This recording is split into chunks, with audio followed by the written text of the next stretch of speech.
ज़बरदस्त मेहमान जो कि इस वक्त हमें ज्वाइन कर चुके हैं और दियार गैर से आए हैं, ईरान से तशरीफ़ लाए हैं और क्या खूबसूरत ये क़िरत के साथ पढ़ते हैं और इनको अवार्ड मिल चुका है नेशनल लेवल पर भी, इंटरनेशनल लेवल पर भी। कारी अमीर हुसैन अनवारी साहब इस वक्त हमारे साथ तशरीफ़ फरमा है। अस्सलाम वालेकुम। और उनके साथ इस वक्त नजम शाह साहब तशरीफ़ फरमा है जो कि जो ये बात करेंगे उसको ट्रांसलेट करेंगे, इनके ट्रांसलेटर हैं। बहुत शुक्रिया नजम साहब आपकी आमद के लिए। नजम साहब, मेरा पहला सवाल इनसे यही कि इन्होंने किस एज में क़िरत शुरू की और कैसे इनको ये महसूस हुआ कि इनको इस तरफ इनका रुझान है, ये करना चाहिए? الان دوباره دارن همین سوال میپرسم چه سالی شروع کردین با چه انگیزه‌ای وارد این زمینه شدین شما؟ بله، از کودکی قرآن رو شروع کردم و علاقه خاصی داشتم. به واسطه تشویق پدر مادرم و خانواده‌ام جلسات قرآن شرکت کردم. در یکی از مساجد دیگه است زیر نظر استاد محمد حسن حسنزاده و جلسات ایشون رو شرکت میکردم و خب قرآن رو به طور به اصطلاح حرفه‌ای کار میکردم، هم از صوت و لحن و تجوید اینا. ये कह रहे हैं यस्त में हमारे शहर में जो वो कुरानी प्रोग्राम वगैरह होते थे, कुरानी जलसे होते थे, तो उसमें वहाँ पे कारी वगैरह जब मैं छोटा था कि जो मशहूर कारी वो पढ़ते थे, तो उससे मैं इंसाइट हो गया और मुझे शौक़ पैदा हो गया कि मुझे सीखना चाहिए। तो उसके बाद आहिस्ता आहिस्ता घर वालों ने सपोर्ट किया मुझे और मैं 11 साल की उम्र में बाकायदा तौर पर मतलब इस फील्ड में इंटर हो गया और इसमें होते होते मैं मतलब आपके लोकल जो कंपटीशन उनमें फिर जो है नेशनल फिर इंटरनेशनल इस तरह आगे बढ़ा। माशाल्लाह। अच्छा, मैं चाहूँगी कि अगर ये खूबसूरत आवाज़ में अपनी क़िरत के साथ कुछ आयात अगर हमें सुना दें तो बहुत अच्छा रहेगा। میگن که با همین صوت ملکوتیتون تقریبا یه 5 دقیقه بعد دارین شما یه تلاوت خوبی شما اگر بسیار سپاس. आपको माइक लगा हुआ है؟ हाँ बस साधारण दिया। بله بله नजम साहब लगा हुआ है, बस ठीक है।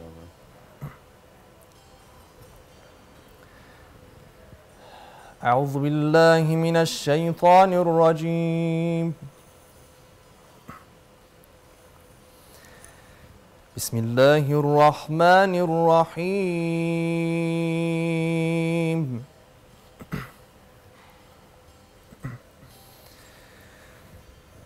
آمن الرسول بما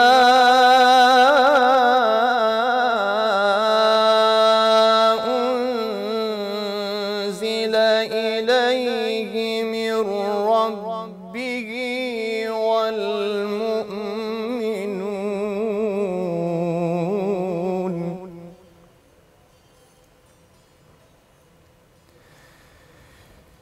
كل آمن بالله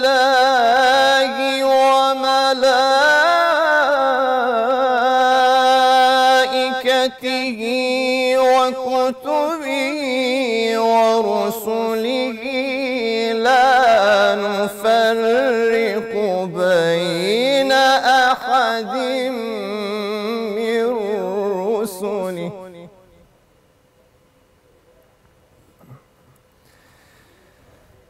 وقالوا سمعنا وأطعنا غفرانك ربنا وإليك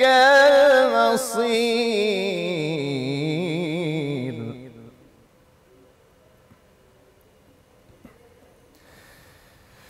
لا يكلف الله نفسا إلا وسعها لها ما كسبت وعليها ما اكتسبت.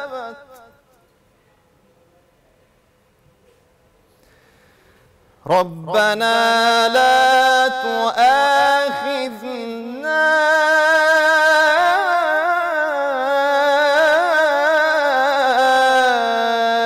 إن نسينا أو أخطأنا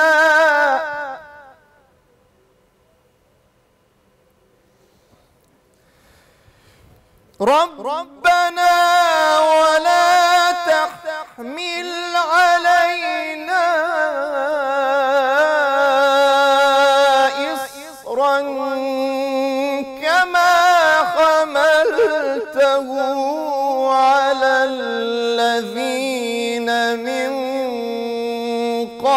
أجلنا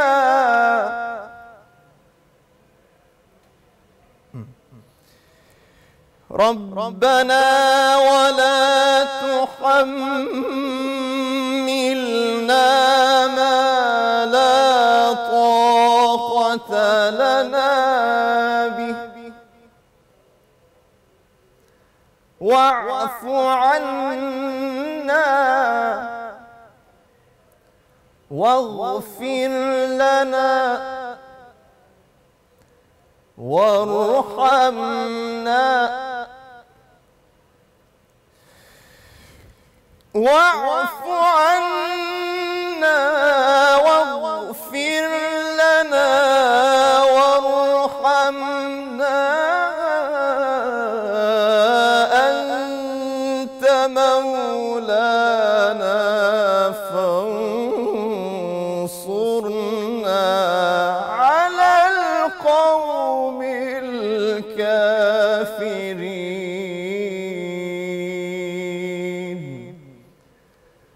صدق الله العلي العظيم.